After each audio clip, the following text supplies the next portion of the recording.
What's up, guys? Welcome to the Skeleton Closet, where we talk pop culture, music, and even politics.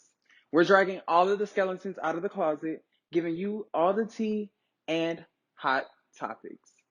So, without further ado, let's get right into the video. I'm gonna just run down my shout outs. The dun dun.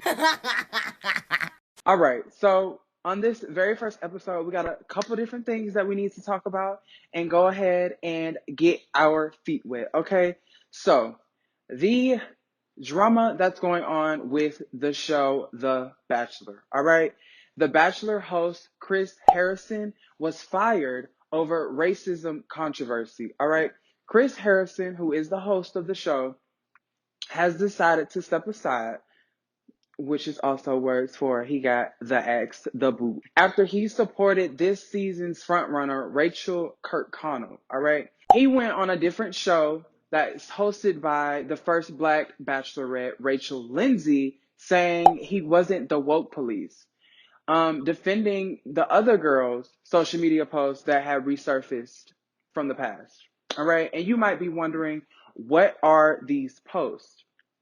So it's being said she was seen taking photos at an antebellum plantation themed fraternity party back in 2018, but she was also caught liking QAnon conspiracy theories. Okay. And some other people even chimed in and said that she was bullying her past classmates for dating Black guys. Okay. Which isn't surprising, to say the least, because fraternities and sororities have been caught doing racist and derogatory things in the past. This isn't the first time, and I'm sure it won't be the last. And this isn't the first time that it's gotten somebody in trouble. But this time, it's even more awkward considering how the franchises, The Bachelor and The Bachelorette, have been trying to, change their PR image by having their first Black Bachelor and their first Black Bachelorette. And I mean, it took long enough. I don't watch the show, but it's been on for a while. I'm sure like double digit seasons. And it's 2021. Why did it take this long for you all to decide and have this realization that you needed to change this image? And Harrison and Rachel had a conversation about it on her podcast titled Higher Learning. Now, Chris had already said that he was going to leave if they didn't add leads of color. And he was like, okay, they did that. And they made some other changes that he was okay with.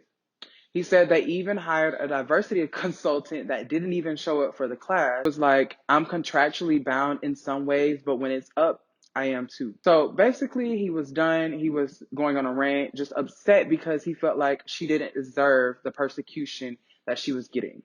Fast forward to now, he goes on Instagram and apologized, saying that he's deeply remorseful for the pain and damage his ignorance had brought to his friends, colleagues, and strangers alike in the weekend post on Instagram. He went on to add, to the Black community, to the Black Indigenous people of color community, I am so sorry. My words were harmful. I'm listening, and I truly apologize for my ignorance and any pain it caused you. Now, Rachel did have some time to come on Instagram as well and add some insight into the situation, and some more and much needed clarity that needed to be done. All right. She wrote her ignorance was racist and that she didn't recognize how offensive and racist my actions were, but that doesn't excuse them. Now, the host of the show, Chris Harrison, had initially defended Rachel about the comments, saying that it was cancel culture, and that he didn't realize how significant it was. He said, I saw a picture of her at a sorority party 5 years ago, and that's it. Like, boom. Basically going on to say that he felt like the situation shouldn't be magnified to what it is because it was so long ago. But I think it is important for him to realize that this period in time, deeply troubling for a lot of African Americans and people of color in general. Just celebrating the antebellum period, flying Confederate flags, and other traumatizing things from that time period is somewhat disrespectful, not somewhat, very disrespectful to a lot of different people. And I think for white people, it's important for them to put themselves in other people's shoes and just question, is this going to be harmful to other people? Now, Harrison did issue an apology as well for his initial defense of Rachel, in a post on Instagram as well, writing, "To my Bachelor Nation family, I will always own a mistake when I make one, so I am here to extend a sincere apology. I have this incredible platform to speak about love, and yesterday I took a stance on topics about which I should have been better informed. While I do not speak for Rachael Kirkconnell, my intentions were simply to ask for grace in offering her an opportunity to speak on her behalf. What I now realize I have done is cause harm by wrongfully speaking in a situation that perpetuates racism, and for that I am so deeply sorry. I also apologize to my friend Rachel Lindsay for not listening to her better on a topic she has a first-hand experience of, and humbly thank the members of Bachelor Nation who have reached out to me to hold me accountable. I promise to do better." And yeah, I agree. You should do better, because sometimes, white people they 2 cents and stuff when they shouldn't. She was wrong. She shouldn't have been there. It's upsetting and it's difficult for people to see, and she needed to be held accountable. Now, moving on to Valentine's Day and all the different couples that show their love. Okay, the first couple is Scott Disick and Amelia Hamlin. Scott is 37, Amelia is 19. The two first came on the scene back in October, but over Valentine's Day, child, they posted some pictures up on the gram and people were buzzing, all right? Now, if you do remember, Scott did date Sophia Richie last year. They broke up in May. And I don't mean to assume anything, but does Scott have a thing for young girls? Because Amelia is 18 years younger than him. I mean, she is a grown woman, but I have to mention their ages because a young girl like that dating an older man like that, there is potential for manipulation. Amelia is one of those Beverly Hill Barbies. I'm sure she has her own coins, and I'm sure she can take care of herself. But she is still young. I just hope that she isn't young and naive, and that she can an older man to walk all over her. Not just this man, but any man ever. I just hope that she's able to be assertive and take care of herself in difficult situations. From one couple to the next, Lori Harvey and Michael B. Jordan. All right, the new couple spent Valentine's Day at the aquarium surrounded by fish and water and flowers. Just absolutely gorgeous candlelit dinner at the aquarium. And the night did not end there. The two went to a suite that was also covered in flowers, candles, just absolutely beautiful.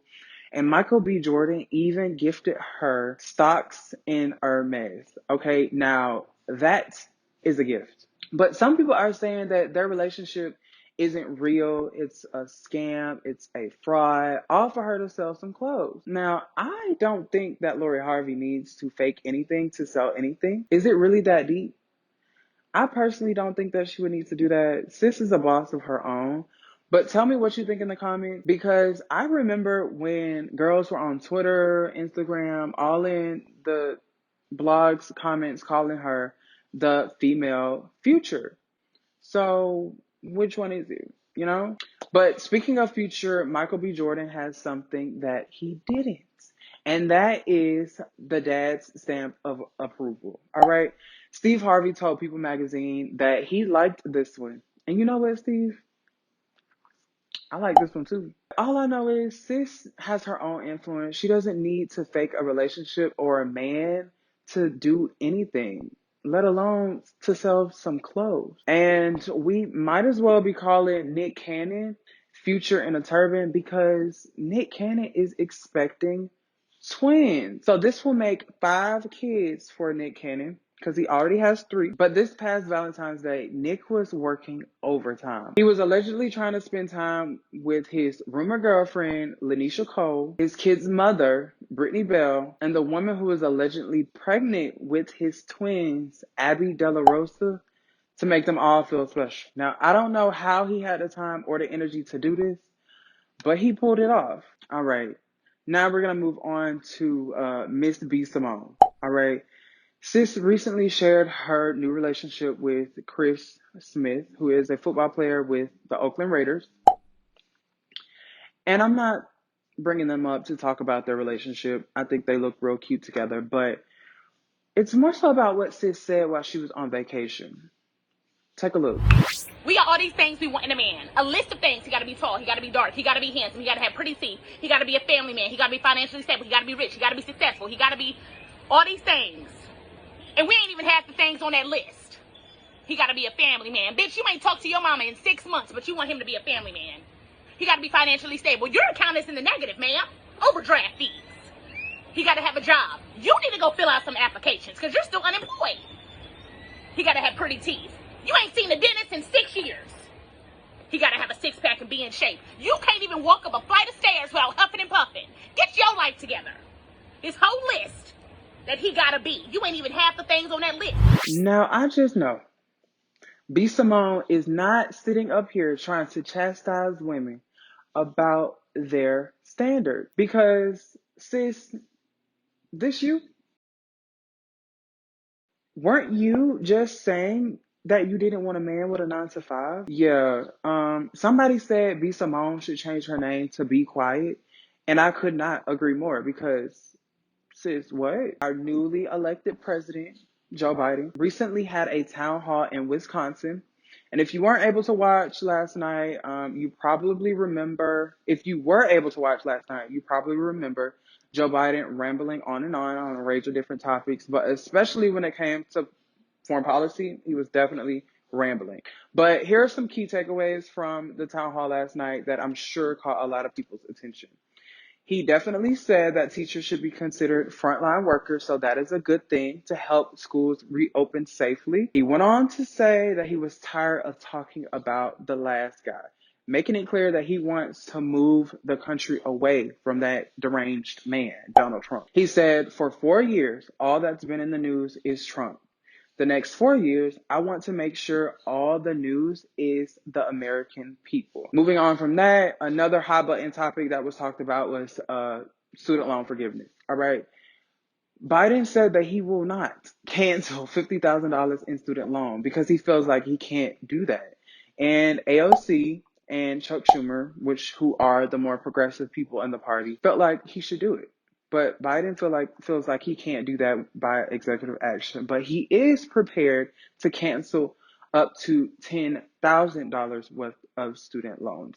He said that he doesn't feel like it would be necessarily reasonable for people who attended Ivy Leagues and own racehorses to get their student loans forgiven when they, can afford to pay their loans. He went on to mention that he feels like we can make moves and strides towards providing community college for free. But ultimately, all of this will be a test to see how a moderate Democrat works with the far left progressive of the party, who is going to give some and who's going to take some. All right. And that is a wrap for today. Thank you all so much for watching this video. Be sure to subscribe and like this video. Try to always find the joy wherever you can. And I'll see you guys in the next one. Take care.